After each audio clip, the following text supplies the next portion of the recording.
এইভাবে 8 প্রকার আছে। কিন্তু এখনকার জাকাতের টাকা সব চলে যাচ্ছে মাদ্রাসাতে, আর কিছু গরিবদের যাচ্ছে। তো সঠিক কি বন্টন হচ্ছে? সুষম বন্টন তো হয় না। যতক্ষণ না ইসলামী সমাজ ব্যবস্থা, ইসলামিক একটা সিস্টেম কায়েম হয়েছে যা জামাত করতে চাইছে, তাই কর্মীদেরকে এই মাসে বিশেষ করে জাকাত দাতাদের কাছ থেকে নিয়ে আসতে। আমরা তো নিঃস্বার্থভাবে করছি, আমরা কোনো পার্সেন্টেজ নিচ্ছি না, আল্লাহ আমাদের দিয়েছে। তো এই হিসাবে একটু তৎপর হতে হবে, কর্মীদেরকে জাকাত দাতাদের কাছে দান যারা দেয় তাদের কাছ থেকে কালেকশন করে একটা ফান্ড করতে হবে, এবং ভবিষ্যতে এই ফান্ড থেকে অসহায় দুস্থ মানে লোকদের, যারা পথচারী আছে, যারা, আর একটা অংশ হচ্ছে ইনফাক ফি সাবিলিল্লাহ। ফি সাবিলিল্লাহ ওই 8 প্রকারের মধ্যে ফি সাবিলিল্লাহ মানে আল্লাহর রাস্তায় যারা লড়াই করে। এই মাসে এই যে আমাদের এনামুল ভাই বললেন যে 17 রমজানে বদর যুদ্ধ হয়েছে, এই মাসটা কিন্তু লড়াইয়ের মাস, হককে কায়েম করার মাস, বাতিলকে মিটিয়ে দেওয়ার মাস। এই মাসে শপথ নিবে। যে আমরা বলছি যে আলেম ওলামারা বলছে ইয়া আইয়ুহাল্লাযীনা আমানু কুতিবা আলাইকুমুস সিয়ামু কামা কুতিবা আলাল্লাযীনা মিন ক্বাবলিকুম লাআল্লাকুম তাত্তাকুন। হে ঈমানদারেরা, তোমাদের উপর রোজাকে ফরজ করা হয়েছে, অবশ্যম্ভাবী করা হয়েছে, অবশ্য পালনীয় করা হয়েছে, যেমন তোমাদের পূর্ববর্তী কওমের প্রতি এই রোজা বা উপবাস সিস্টেমটাকে কায়েম করা হয়েছে। এর মাধ্যমে আশা করা যায় তোমরা মুত্তাকি হতে পারো, অর্থাৎ তোমাদের মধ্যে আল্লাহকে ভয় করে চলার যে বিধান রয়েছে ওটা তোমাদের মধ্যে জাগ্রত হবে। অর্থাৎ আল্লাহকে ভয় করে চলার নিয়ম হচ্ছে আল্লাহর হুকুমগুলো জেনে নেওয়া। এই মাসটা অত্যন্ত অবকাশের মাস, মন নরম হওয়ার মাস, হ্যাঁ, হামদর্দি দেখানোর মাস, মানুষ সাহায্য সহযোগিতা করার মাস।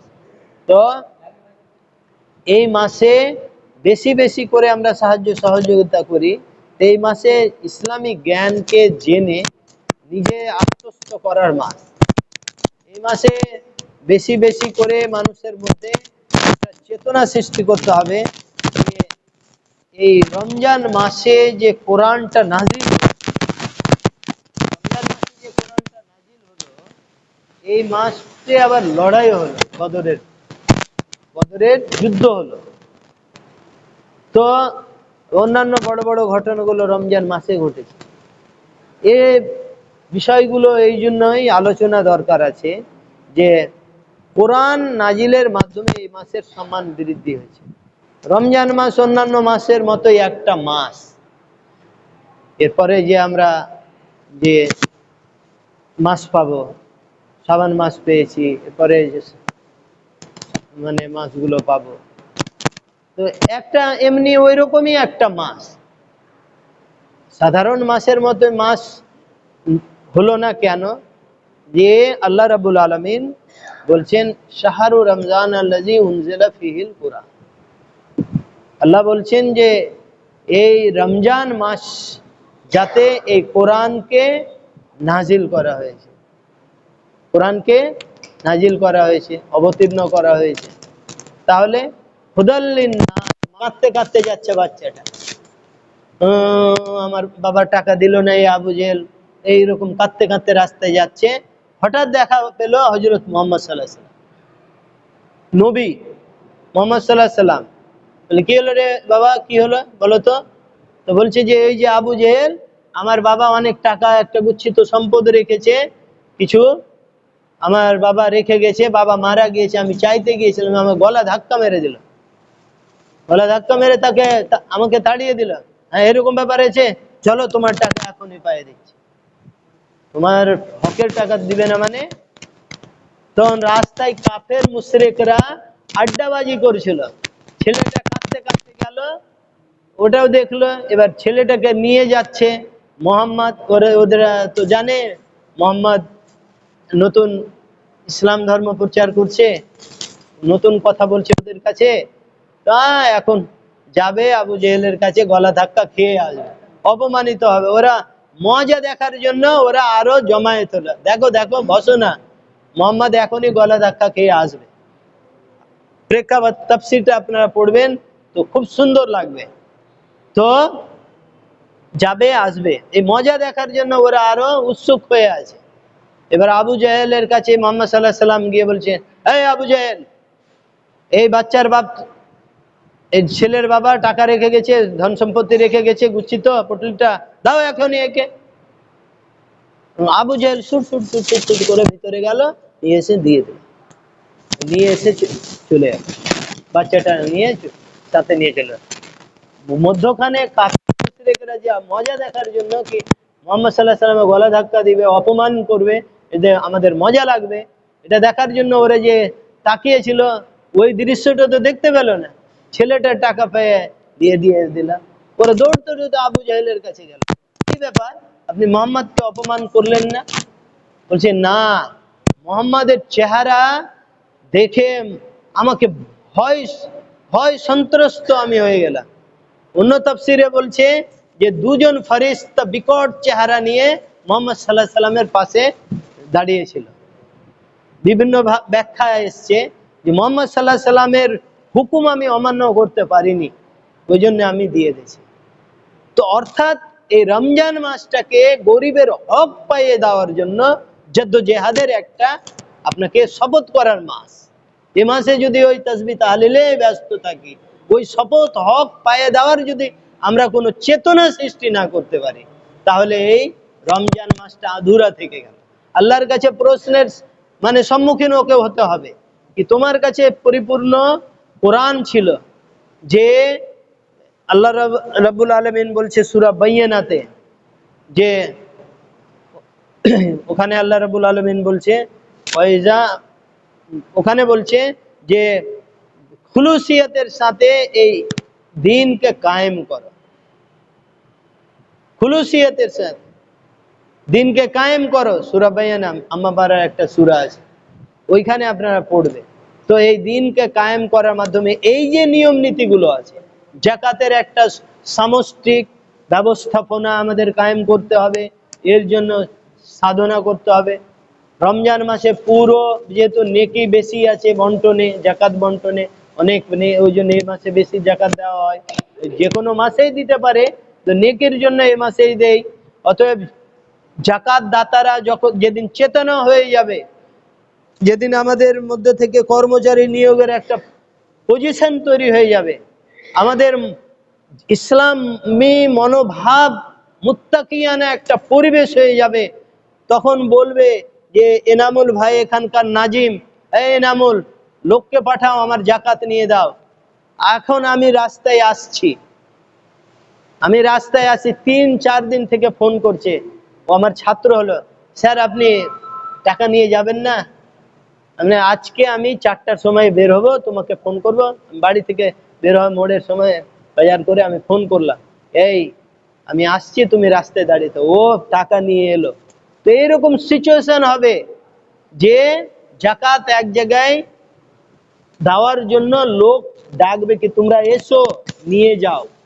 ওরা দিতে আসতে অসুবিধা হতে পারে ব্যবসা বাণিজ্য, কিন্তু কর্মচারী নিয়োগের ব্যবস্থাপনাটা আমাদের হ্যান্ডেল করতে হবে। আগামী দিনে এই এলাকায় ব্যাপকভাবে দায়িত্ব নিতে হবে। তার জন্য এখন যাকাত দাতাদের কাছে আমাদের যেতে হবে, তাদের এই চেতনা দিতে হবে।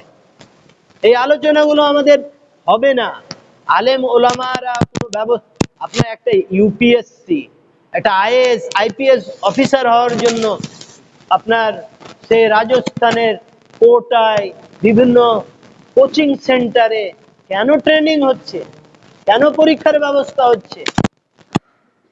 কাজে ডিএসপি এসপি পাস করার পর, এত পড়ার পর আবার ট্রেনিং হচ্ছে, কেন হচ্ছে?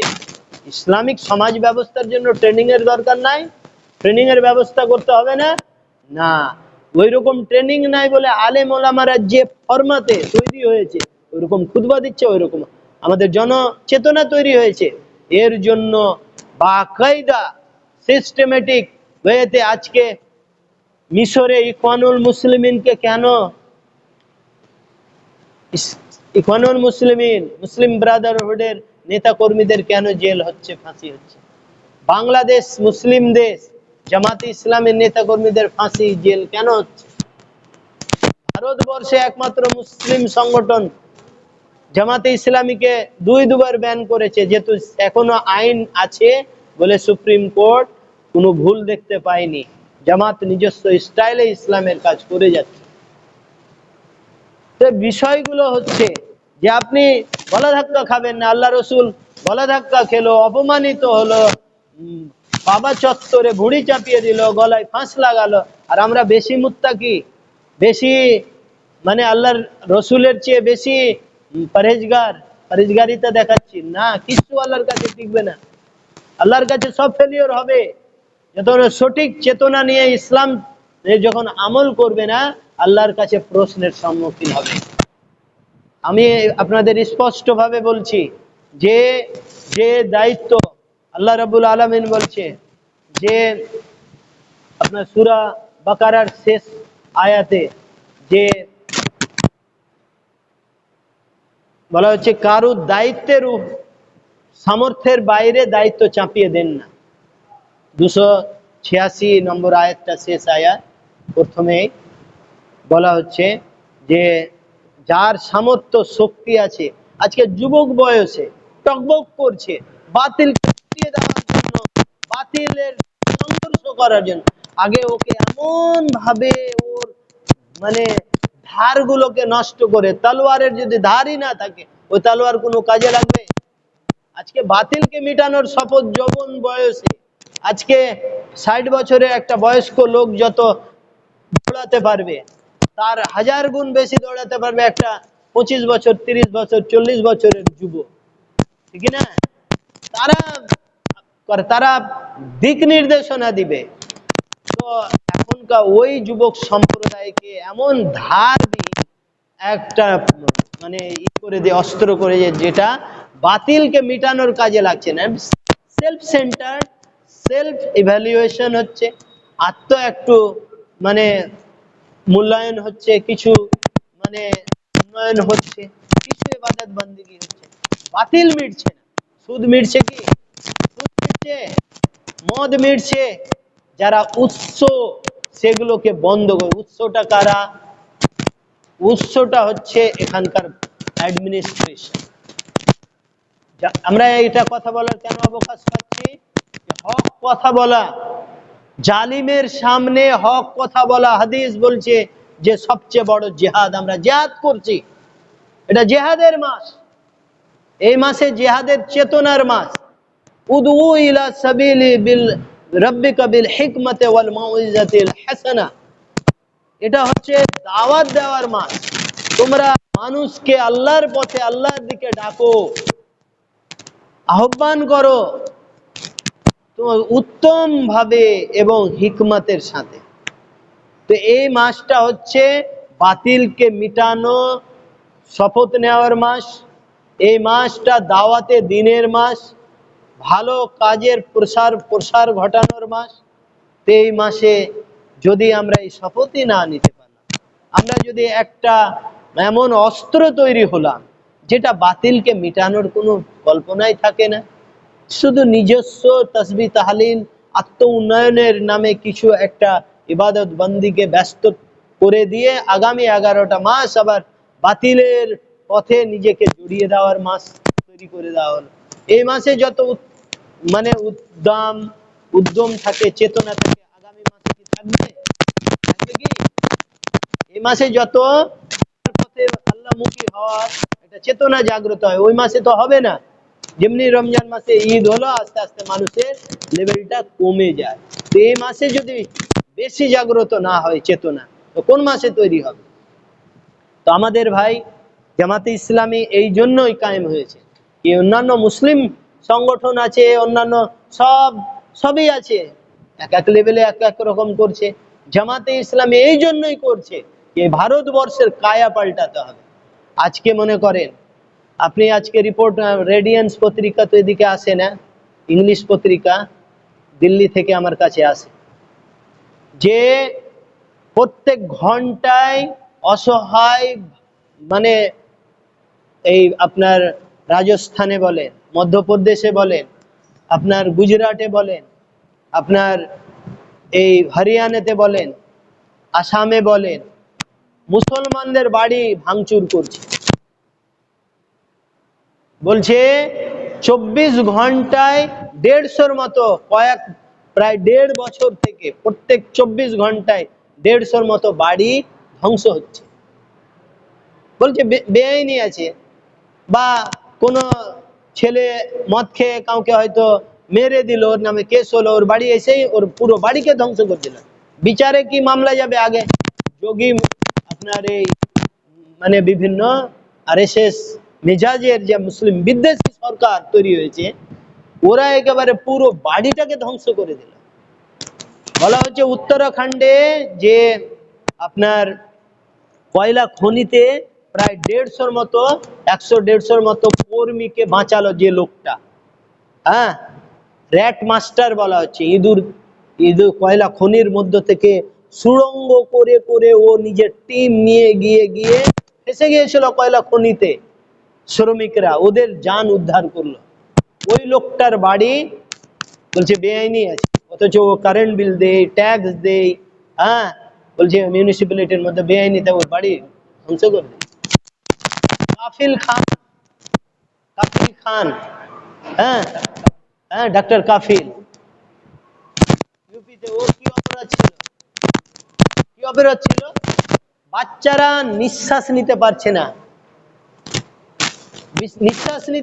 না, তো নিজের ধার করে দান কালেকশন করে মানে বাচ্চাদের হসপিটালে ও গ্যাস সিলিন্ডার সাপ্লাই, সরকার সাপ্লাই দিতে পারছে না, কারণ ওই হসপিটালের সাথে যে সরকারের সাপ্লাই করে একটা কোনো গোষ্ঠী, সরকার পেমেন্ট দেয়নি বলে সব, আর সে হাসপাতালে দিতে পারছে, সাপ্লাই দিল না, তখন এ নিজের টাকা পেমেন্ট করে এ তো হিরো হয়ে গেল, এত বাচ্চার জীবনকে বাঁচালো, 100 বাচ্চার।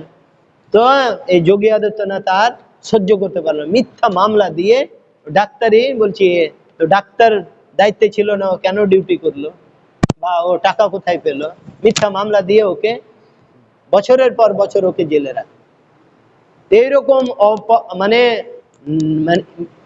অন্যায়, অবিচার, জুলুম, নির্যাতন কত উদাহরণ নিবেন আপনি, যে হাজার হাজার লক্ষ লক্ষ বাড়িকে ধ্বংস করে দিল।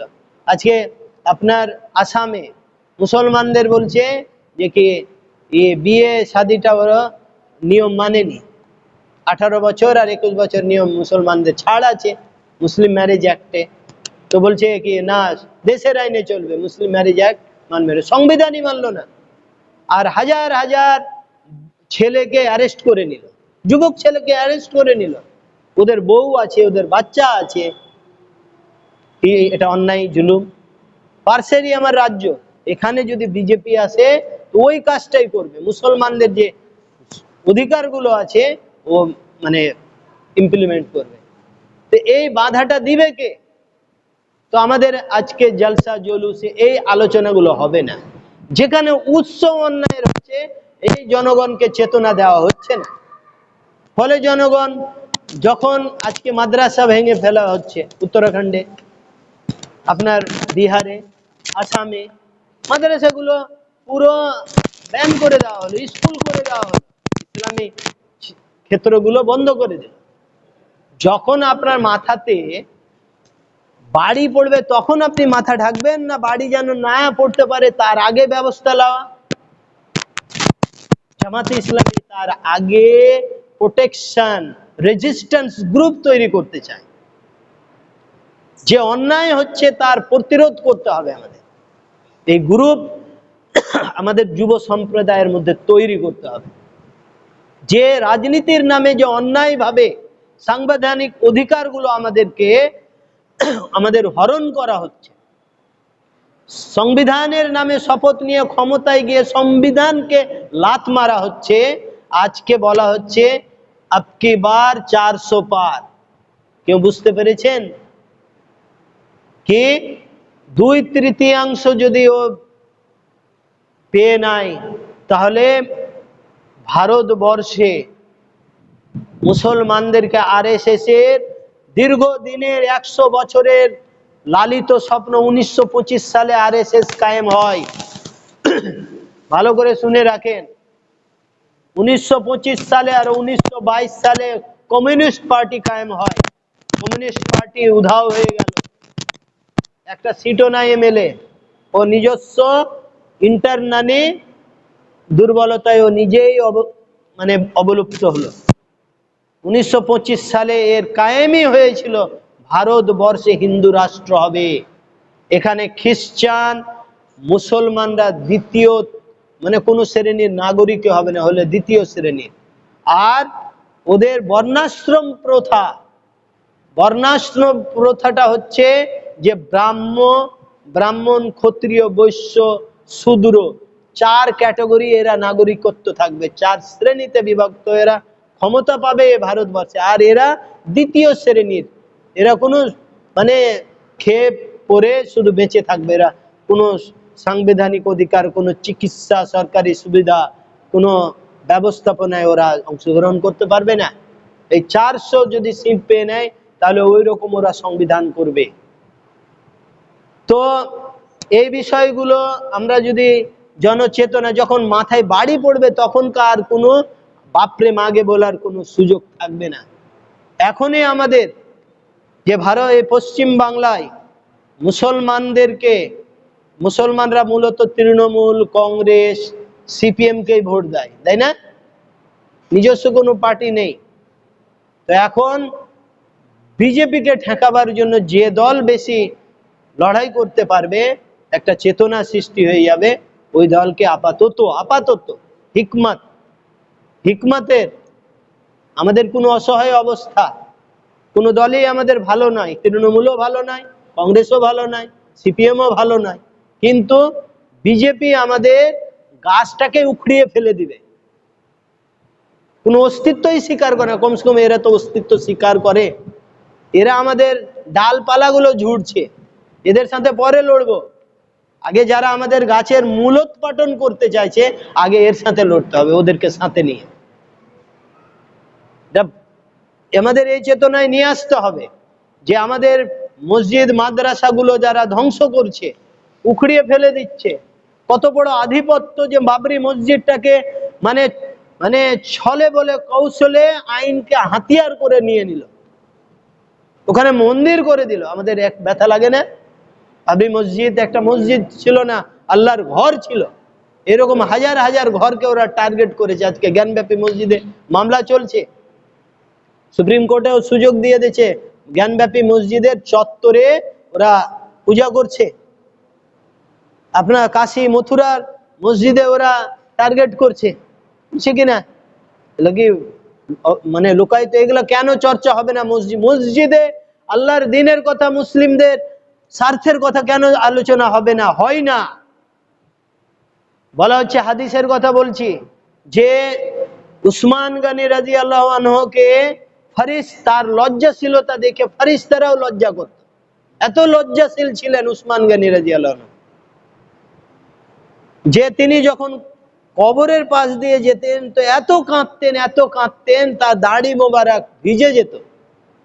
অন্য সাহাবীরা উসমান গনি রাদিয়াল্লাহু আনহুকে জিজ্ঞাসা করছেন, হে উসমান, আপনি অন্যান্য কিয়ামতের অবস্থা, অন্যান্য বিষয়ে, ভাই হিলান দিবেন না, সোজান ঘুম চলে আসবে, তো অন্যান্য বিষয়ে কিয়ামতের ভয় দৃশ্য আলোচনা হয়, অত কাঁদেন না, তো কবরে কেন আপনি পাশ দিয়ে, কবরের কথা আসতে গেলে আপনি কাঁদতে লাগেন?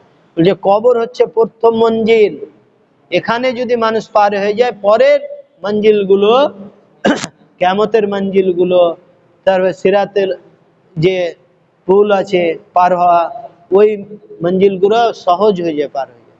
তাই আমি কাঁদি। সেই উসমান গনি রাদিয়াল্লাহু আনহু যায় নামাজে দাঁড়াচ্ছেন, একামত হয়ে গেছে, তিনি পুরো ইসলামী দুলিয়া সালতানাতের আমির, খলিফা, আমিরুল মুমিনিন, মুমিনদের খলিফা, আমির, নেতা। তিনি জিজ্ঞাসা, ওই সিরিয়াতে গমের দাম কত? হে যায় নামাজে মুসল্লিদের জিজ্ঞাসা করছে, আর বলা হচ্ছে মসজিদে দুনিয়াবি আলোচনা হবে না। উসমান গনির চেয়েও তোমরা বেশি মুত্তাকি। তিনি যে জিনিসগুলো মুসলমানদের স্বার্থের সঙ্গে জড়িত, মুসলমানদের মসজিদের সঙ্গে জড়িত যে সমস্ত রাজনৈতিক দলগুলো, যে সমস্ত পার্টিগুলো মুসলমানদের স্বার্থের বিরোধী কাজ করছে, আলোচনা মসজিদে হবে, এটা চেতনা দিতে হবে। এই জিনিসগুলো হয় না, ভয় করে আলেম ওলামারা। আমি যদি বলি তাহলে একা মসজিদের কমিটিগুলোতে সমস্ত পার্টিরা জড়িয়ে আছে, রানিং পার্টির নেতারা জড়িয়ে আছে, ওরা আমাদের চাকরি খেয়ে নিবে। মাদ্রাসায় হক কথা বলা যাবে না, মাদ্রাসা থেকে তাড়িয়ে দে। এই সমস্ত আলেম ওলামারা আল্লাহকে খায়রুর রাজিকিন মানে না। এই সভাপতিকে, এই দেশে মসজিদ কমিটির নেতাকে, এই মাদ্রাসা কমিটির নেতা সদরকে এরা ভয় করে, খায়রুর রাজিকিন ভাবে। ওদের তো বেশি আল্লাহর উপরে তাওয়াক্কুল করা হওয়ার উচিত ছিল, কিন্তু না, জনগণকে এই বিষয়ে সচেতনতা দেই না, চেতনা দেই না। ফলে জনসাধারণ অসহায় হয়ে পড়ে আছে। জামাতে ইসলামীকে এই কাজ করতে হবে। জামাতে এই জন্যই বিভিন্ন, আজকে বাংলাদেশে আমরা দেখতে পেলাম যে প্রায় 13 বছর ধরে একজন আলেমে দিন, আপনার মাওলানা সৈয়দ দিলওয়ার হোসেন সৈয়দি সাহেবকে হত্যাই করা হলো, ফাঁসির হুকুম হয়েছিল, তাকে আজীবন জেলে থেকে তিনি মারা গেলেন, জেলে শহীদ হলেন। 90 বছর বয়স্ক অধ্যাপক গোলাম আজম, জামাতে ইসলামী হিন্দের আপনার আমির, বাংলাদেশ জামাতে ইসলামী বাংলাদেশের তিনি আমির ছিলেন, সভাপতি, তাকে জেলে জীবন্ত, তাকে জিন্দা শহীদ বলা হচ্ছে।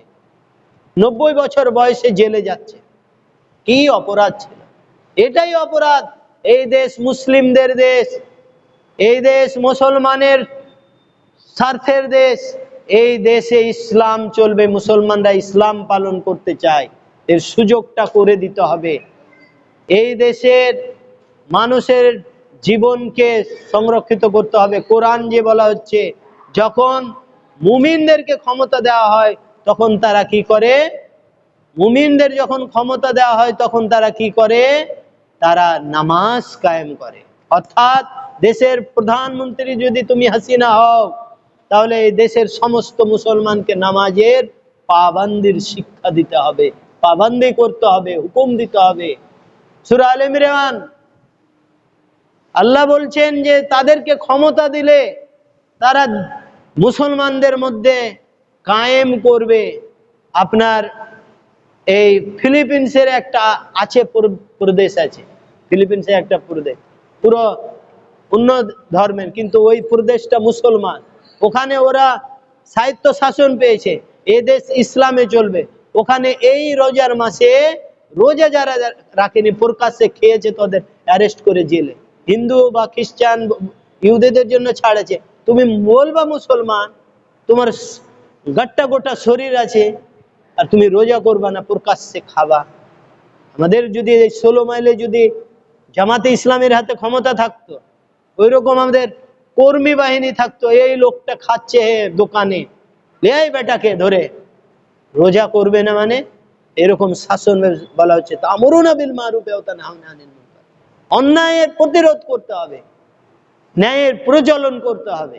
এই কাজ আমাদের দায়িত্ব নিতে হবে, সবাই নিবে না। এর জন্য আপনাকে মার খেতে হতে পারে, আপনাকে দুটো কথা শুনতে হতে পারে, কিন্তু এর মাধ্যমে আপনার মর্যাদা আছে। কেউ মার খেলো না, কেউ আপনাকে কটাক্ষ করতে পারে, কি দেখ কি দরকার ছিল বলা। তো আপনি যে ইমানের জোরে আমরা নামাজ পড়ছি, যে রোজা করছি, ওই ইমানের জোরে আল্লাহ রসুল মার খেয়েছিলেন। রাতের অন্ধকারে মক্কা থেকে পালাতে অর্থাৎ হিজরত করতে বাধ্য হয়েছিলেন। কেন? আল্লাহ রসুলকে অপমান হতে হয়নি? উনি কি বেকার করেছিলেন? আজকে আমরা আল্লাহ রসুলের চেয়ে বেশি মুত্তাকি? আমরা ভালো মানুষ, জুব্বা দাড়ি এগুলো আমি বিরোধিতা করছি না, এগুলো অবশ্যই দরকার, কিন্তু ওটাইতে সীমিত থেকে যাওয়াটা মুত্তাকিয়ানা নয়। অন্যায়ের প্রতিরোধ করার জন্য আওয়াজ উঠানো, এটা হচ্ছে আমাদের একেবারে মূল দায়িত্বের মধ্যে পড়ে। তাহলে ইসলাম প্রচার হয়েছে। আফ্রিকাকে বলা হতো দি কন্টিনেন্ট অফ ডার্কনেস, অন্ধকারের মহাদেশ, অন্ধকারাচ্ছন্ন মহাদেশ, ওইখানে ইসলাম গিয়ে প্রচার হয়েছিল। তারিক বিন জিয়াদ স্পেন বিজয় করেছিল যুবক বয়সে, 22-23 বছরের যুবক, সেনাপতি করে দিল। কেন হয়েছিল? যে এরকম আমরা দেখতে পাচ্ছি আজকে আপনার কৃষকরা লড়াই করছে, কেন করছে? উপযুক্ত মূল্য পাচ্ছে না, ধানের মূল্য পাচ্ছে না, সরকারি রেট কম পাচ্ছে, তারা লড়াই করছে। প্রত্যেক দিন তারা চাষ আবাসদের জন্য ভালো ফসলের মূল্য পাচ্ছে না বলে আত্মহত্যা করছে। তাহলে ও হকটা পাইয়ে দেওয়ার দায়িত্বটা কে নিবে? মুসলমানদের নিতে হবে। মুসলমানের মধ্যে তো বিভিন্ন ক্যাটাগরি হয়ে গেছে, পুরো ইসলামকে আমল করতে চায় না। যেগুলো আমল করলে গেলে আমি ভালো মানুষ হয়ে থাকবো, কেউ আমাকে দুটা কথা বলবে না, আমি সম্মানীয় মানুষ, আমি হাজি গাজি মানুষ, আমাকে সবাই সালাম দিবে, তাকিয়ে থাকে। একজন হাজি হজ করে এলো তো ও আগ বাড়িয়ে সালাম দিবে মানুষকে, কি ও মানুষের তাকিয়ে আছে, যেমনি বললো আসসালাম ও আলাইকুম আসসালাম, মানে ও শিখে এলো, তাওহীদের শিক্ষা শিখে এলো, শিরকে মিটিয়ে দেওয়ার শপথ নিয়ে এলো, ওগুলো তো শিখলো না। তো বিষয়গুলো হচ্ছে আমাদের একটা নাটকীয় পরিবেশ, ইসলামী পরিবেশ তৈরি হয়ে আছে। ইসলামী পরিবেশ না, ইসলামকে সঠিকভাবে চর্চা করতে হবে। তো ভাইয়েরা, আমরা যে দেশে পরিমণ্ডলে বাস করছি, জামাতে ইসলামী ওই জন্যেই মানে সবাই করতে পারে না, আলেমরা করতে পারে না, বাধ্যবাধকতা আছে অনেক। হাজিকুল আলম আমাদের মাওলানা অনেক, আপনারা জানেন কেন পারে না, অনেক ত্যাগ করতে লাগবে, নিঃস্বার্থভাবে ওকে কাজ করতে হবে। লিল্লাহিয়াত, এখানে আপনাকে কেউ সম্মান দিবে না, এখানে কেউ আপনাকে 5 পয়সাও দিবে না, আপনাকে উল্টো দান করতে হবে, ইয়ানত দিতে হবে, আপনার পকেট থেকে উল্টো দিতে হবে, উল্টো জিনিস। আর অন্যান্য জায়গা আপনাকে কেউ সম্মানও করবে না। যতদিন না পরিবেশ কায়েম হয়েছে ততদিন পর্যন্ত। আপনি মুসাব বিন উমাইরের ঘটনা জানেন, সাহাবায়ে কেরাম দের একজন উত্তম, যার বক্তব্যে জালাময় বক্তব্য ছিল। আল্লাহ রসুল সাল্লাল্লাহু আলাইহি সাল্লাম মক্কা থেকে হিজরত করার আগেই তাকে পাঠিয়ে দেওয়া হয়েছিল মদিনা শরীফে। মুসাব বিন উমাইর, তার জীবনী হচ্ছে কি, মুসাব বিন উমাইর এত ধনী ছিলেন, এত টাকা পয়সাওয়ালা ছিল, ও ঘোড়াতে চড়ে যেত। আজকে শাহরুখ সালমান খানের যত টাকা মনে করে, এক পোশাক পরলো তো হয়তো দ্বিতীয়বার ওই পোশাক পরে। মুসাব বিন উমাইরের বলা হচ্ছে ও এমন পোশাক পরতো, ওই পোশাক ও দ্বিতীয়বার পরতো না। ও এমন সেন্ট ব্যবহার করত যা পুরো আরবে ব্যবহার করতো না। তো ঘোড়ায় চড়ে যেত, ঘোড়ায় চড়ে যেত মুসাব বিন উমাইর, এমন ভাবে যেত ধুলা উড়ত, মানুষ বুঝতে পারতো, চিনতে পারতো না কে গেল, কিন্তু বুঝতে পারতো মুসাব বিন উমাইর এখান দিয়ে গেল। দুটো জিনিসে বুঝতে পারতে, ওর ঘোড়ার অবস্থা দেখে, না হলে সেন্ট দেখে। যে রাস্তা দিয়ে যেত মো মো করতো রাস্তা, এমন সেন্টও ব্যবহার করতো, এমন আতর ব্যবহার করতো। ওই মুসাব বিন উমাইর যখন আপনার ইসলাম গ্রহণ করছেন, তখন বাপ ওকে বাড়ি থেকে তাড়িয়ে দিচ্ছে, বাপ ওকে তাড়িয়ে দিচ্ছে। আল্লাহ রসুলের কাছে তিনি আশ্রয় নিচ্ছে। উনি এমন ইলম শিখলেন, উনি মুবাল্লিগ হিসাবে উনাকে মদিনায় পাঠালেন। আর মদিনায় দুটো মেইন গোষ্ঠী ছিল, বংশ ছিল, আউস এবং খাজরাজ। চিরদিন ওদের মধ্যে লড়াই ছিল। ওনাদের মাঝে এমন ইসলাম প্রচার করলেন যে আল্লাহ রসুল যাওয়ার আগে একটা ইসলাম রব হয়ে গেছে। দুই বংশের লোকেরা প্রচুর ইসলাম কবুল করেছিল। অন্যান্য জাতি ইহুদির মধ্যেও কিছু এসেছিল, আপনার খ্রিস্টানের মধ্যেও এসেছিল, নগণ্য ছিল, কিন্তু এই ওখানকার মুশরিক জাতিগুলো খুবই ইসলাম কবুল করেছিল। এই মুসাব বিন উমাইর আপনার উহুদ যুদ্ধে শহীদ হচ্ছে।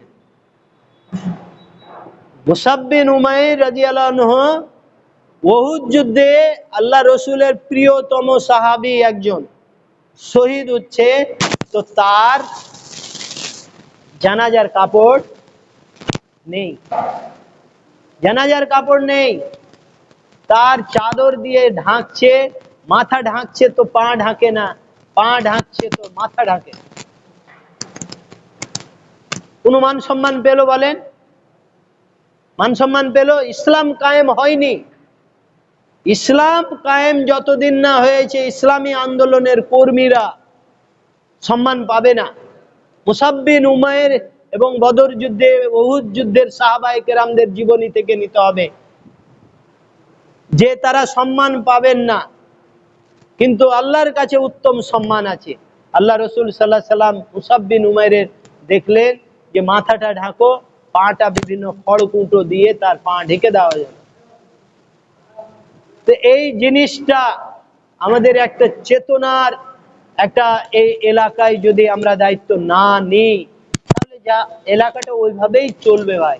কিন্তু আমরা আমাদের দায়িত্ব পালন করলাম না, আল্লাহর কাছে আমরা কি জবাবদিহি করব?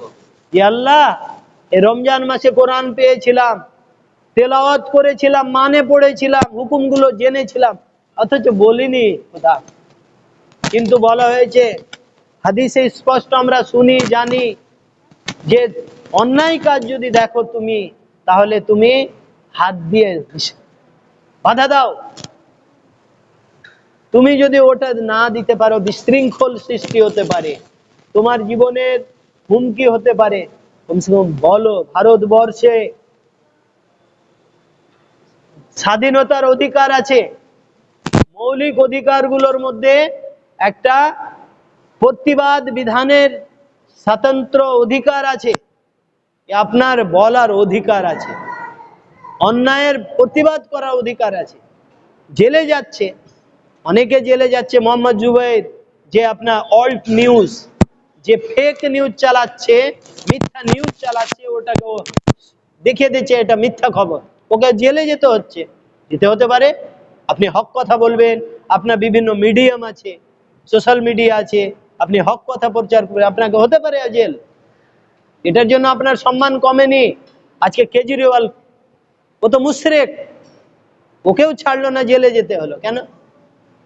ও দিল্লিতে যখন দাঙ্গা হয়, কেজরিওয়াল মুসলমানদের পক্ষে কথা বলেনি, ক্ষমতার জন্য ও ক্ষমতা বলে, তাকেও যদি জেলে যেতে হয়, আপনি যদি হক কথা বলে তা আপনাকে জেল, আমাকে জেল যদি যেতে হয়, তো আল্লাহর রাস্তায় আপনাকে এটা সবর করতে হবে, আল্লাহ এর মর্যাদা দেবেন। কিন্তু আপনি হক কথা লুকিয়ে রাখবেন, বলে তার চেয়ে বড় জালেম কে হতে পারে? ওই রকম লোক ইলম রাখে, সে আলেম ওলামা হতে পারে, সাধারণ লোক ইলম রেখেও হক কথা বলল না, জেনে শুনে হক কথা বলল না, সাক্ষী দিল না, মিথ্যা সাক্ষী দিল, লুকিয়ে রাখলো, বিচারে সঠিক কথা বলল না। বলছে ও যতই তাহাজ্জুদ পড়ুক, যতই রোজা করুক, যতই আপনার নামাজ পড়ুক, হজ করে আসুক, জালেম। কোরআন বলছে জালেম, যারা কোরআনের হুকুমকে লুকিয়ে রাখে, চেপে রাখে। কিয়ামতের দিন আমরা সেই সাধারণ লোকগুলো প্রশ্ন করবে আলেম ওলামাদেরকে, বড় বড় নেতা নেত্রীদেরকে, বড় বড় জ্ঞানী আমাদের মতো আমরা যারা বক্তব্য দিচ্ছি তাদেরকে, বক্তাকে, আরে তুমি জাহান্নামে এসছো, আমরা তো আমল করিনি, জাহান্নামে আছি, তুমি কেন? বলছি আমরা লুকিয়ে রেখেছিলাম কথা, হক কথা বলতাম না, মানুষের মুখ দেখে কথা বলেছিলাম। ওরা পাকড়াও হবে, পাকড়াও হবে। তো আমরা ভাই, আমরা এই দুনিয়াতে যতদিন আছি, আমাদের 40, 50, 60 বছর হতে চলবে। হ্যাঁ, 5 মিনিট। তো আমাদের সময় একটা রৌনক নিয়ে এসছে। আমি একটা আপনাদের সামনে হাদিস পড়েছি, মান সামা রমজানা ঈমানা ওয়া ইহতিসাবান গুফিরা লাহু মা তাকাদ্দামা মিন জামবি। এখানে আল্লাহ রাব্বুল আলামিনের রাসূল মুহাম্মদ সাল্লাল্লাহু আলাইহি সাল্লাম বলছেন, এই রমজান মাসে যারা ঈমান ও ইহতিসাবের সাথে রোজা করলো, এটা আমরা সবাই শুনছি, ইহতিসাবটা এটাই নিতে হবে। ঈমান তো আছে, ইহতিসাবটা আমরা করছি না। ইহতেসাবটা কি? এই মাসে বেশি বেশি করে ইসলামটাকে যে জানলাম, পরবর্তী মাসে এটাকে আমরা ওই অনুযায়ী আমলে পরিণত করব, বাতিলকে মিটানোর জন্য শপথ নেব। এই কাজ যদি আমরা শপথ নেওয়ার বাতিলকে চিনে নিয়ে বাতিল মিটাম, বাতিলের সাথে জড়িয়ে যাওয়ার নাম ঈমান নয়। বলা হচ্ছে যে বাতিলকে, হারাম কাজকে ঘৃণা করার স্টেজ হচ্ছে সবচেয়ে নিচু স্তর। তো ওই নিচু স্তরটা যদি আমরা লালন না করি তাহলে ঈমানই নাই। তাহলে বাতিলকে আমরা ঘৃণা করব, করে ওর পরিবেশ দেখে আমরা মুখে বলবো, এমন একটা সিচুয়েশন কায়েম করব যে আমরা একেবারে এটাকে আপনার ইসলামটাকে আমরা দলবদ্ধভাবে জামাতবদ্ধভাবে, বলা হচ্ছে ওয়ালতাকুম মিনকুম উম্মাতুন ইয়াদউনা ইলাল খায়র ওয়া ইয়ামুরুনা বিল মারুফ ওয়া ইয়ানহাউনা আনিল মুনকার ওয়া উলাইকা হুমুল মুফলিহুন। যে তোমাদের মধ্যে একটা গোষ্ঠী, দল, পার্টি, জামাত অবশ্যই থাকতে হবে, যে মানুষকে কল্যাণের দিকে আহ্বান করবে, ভালো কাজের আদেশ করবে। একটা আহ্বানটা আমরা জালসা জলুসের মতো হচ্ছে। এই যে এতক্ষণ আলোচনা হলো, জালসা হলো, আলোচনা হলো, যে এটা আহ্বান করা হলো, কল্যাণ কাজের দাওয়াত দেওয়া হলো না। বলা হচ্ছে তামারুনা বিল মারুফ, ভালো কাজের আদেশ আবার করো। কল্যাণ কাজে তো আহ্বান করলা, এবার আদেশ খাটাও। একা তো আদেশ খাটবে না। এই এলাকায় এমন একটা গোষ্ঠী তৈরি হবে যারা সুদ চালাচ্ছে, যারা মদ চালাচ্ছে, যারা জুয়া চালাচ্ছে, রাস্তায় ধারে ধারে জুয়া চলছে, এদেরকে উখড়ে ফেলে দাও। যে সরকার চালাচ্ছে ওই সরকারের বিরুদ্ধে আওয়াজ, জনচেতনা গড়ে তুলো, ওই সরকার পাল্টাও।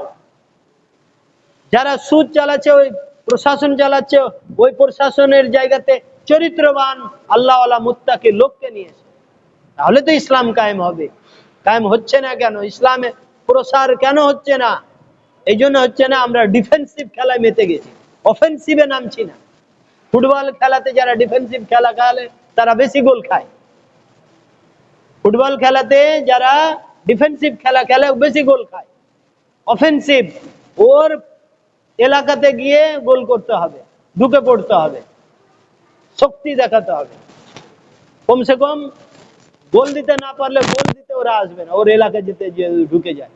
তো এই বিষয়গুলো ভাই বলার উদ্দেশ্য হচ্ছে যে লাআল্লাকুম তাত্তাকুন, ইহতিসাব করে আমাদের মধ্যে, যে আল্লাহ চাইছেন, যে আশা করা যায় যে তোমাদের মধ্যে মুত্তাকিয়ানা, আল্লাহকে ভয় করে চলার যে নীতি তোমরা জাগ্রত করবে।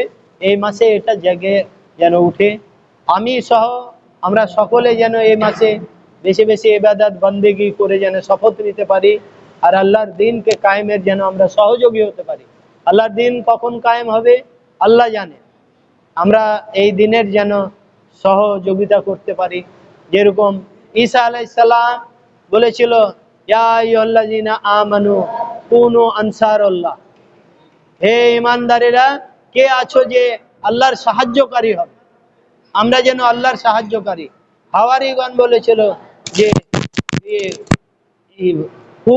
আনসারুল্লাহ, নাহানু আনসারুল্লাহ, আমরা হলাম আল্লাহর সাহায্যকারী।